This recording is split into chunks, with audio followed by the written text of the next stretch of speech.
में राम आ गए हैं। और ये इसलिए भी है क्योंकि अब अवध में राम आ गए हैं। 2024 में अयोध्या में 22 जनवरी को एक अद्वितीय घटना घटी जिसको सबने देखा। मैं पर्दे के पीछे की कुछ बातें आपके साथ डिस्क्लोज कर रहा हूं। श्रद्धेय बाबू जी का मेरा पहला साक्षात्कार हुआ 2020 में। उनसे पहले माननीय इंद्रेश जी का मेरा साक्षात्कार हुआ वर्ष 2000 में।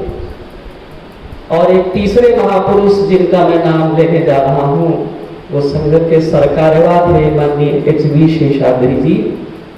उनका मेरा पहला साक्षात्कार हुआ 1992 में। 1992 उस विवादित ढांचे के समाप्त होने का समय था। वर्ष 2000 मेरे प्रचारक जीवन में आने का समय था। और वर्ष 2020 श्री राम जन्मभूमि पर भूमि पूजन के लिए नरेंद्र मोदी जी और संपूर्ण राम भक्तों के अयोध्या की तरफ दृष्टि डालने का समय था। ये तीन घटनाएं जीवन की मेरी इस बात की ओर संकेत करती हैं कि हम वही करते हैं जो राम जी कराते हैं। माननीय शेषाद्री जी के साथ मैं उनका निजी सचिव बना 2000 में। मैं बहुत बच्चा था जब मैंने देखा कि ये व्यक्ति सबसे महत्वपूर्ण है, पूरे देश को चलाता है, क्या मैं इनके पास कभी जा सकता हूँ। लाखों की संख्या में कार सेवक थे, मैं उनके पास नहीं जा पाया। वर्ष 2000 में माननीय शेषाद्री जी ने मुझे अपने निजी सचिव के रूप में स्वीकार किया और पूरे देश को मुझे उन्होंने अपनी आंखों से दिखाया। और वो कभी कभी कहा करते थे, रवि तो कहने को मेरा सहायक है, वास्तव में सहायक तो मैं ही इसका हूं। और उन्होंने पूरे देश का विचार, पूरे देश का भोजन और पूरे देश का भूगोल मुझे दिया। माननीय इंद्रेश जी ने मेरा हाथ रेलवे स्टेशन पर एक बार यात्रा के समय पकड़ लिया था और कहा था कि तुम मेरे मित्र हो। मेरी आयु उस समय बहुत छोटी थी और मैं सोच रहा था ये क्यों कह रहे हैं।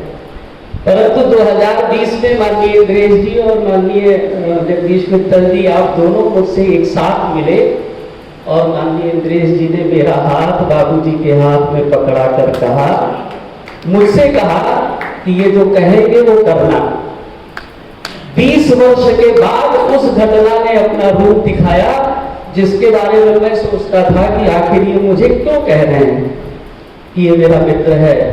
और वर्ष 2023 में आप में से बहुत सारे लोग अयोध्या आए थे, आपने मुझे वहां देखा होगा। और हम सब लोगों ने जाकर के भगवान राम के उस बड़े भव्य विशालतम मंदिर की प्राण प्रतिष्ठा के पूर्व संध्या को अपनी आंखों से देखा है, उसके साक्षी थे।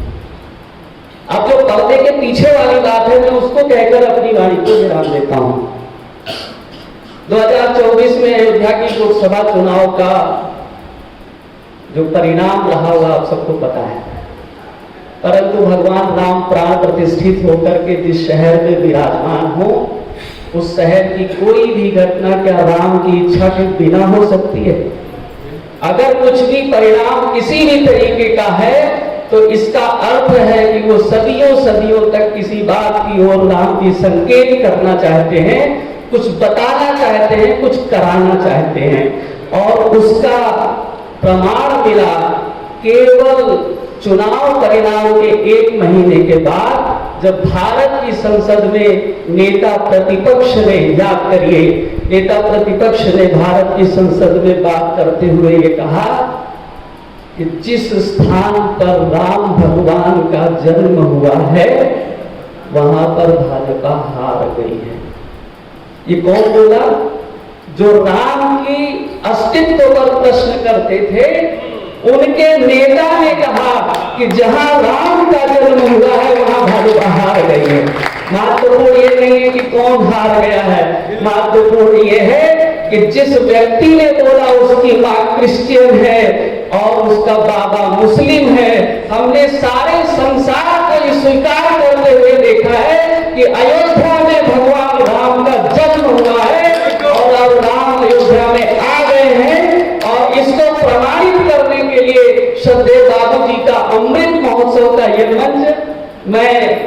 सबके सामने इस पर्दे के पीछे की बात को रखना चाहता था। और एक और बात, मेरी पत्नी से कल मेरी बात हुई, मैंने कहा बाबूजी का अमृत महोत्सव है, तो उन्होंने कहा हाँ बाबूजी एक बार घर आए थे और उन्होंने मुझे एक रेशम की पोटली में कुछ दिया था। तो बाबूजी ने कहा ना, आई एम रिच फिगर। अब इतने बड़े बेगर तेरी पत्नी को कुछ देकर आए, मैंने पूछा दिया क्या था, तो कई घर आओगे तो बताऊंगी। तब से मैं यही सोच रहा हूं कि दिया क्या होगा, लेकिन मेरी जिज्ञासा है। और मेरे जीवन में मैंने कोई सपना देखा था, मैंने जिसको बताया उस सपने के बारे में मेरे जन्मदाता पिता भी डर गए और उन्होंने कहा ये कैसे हो सकता है।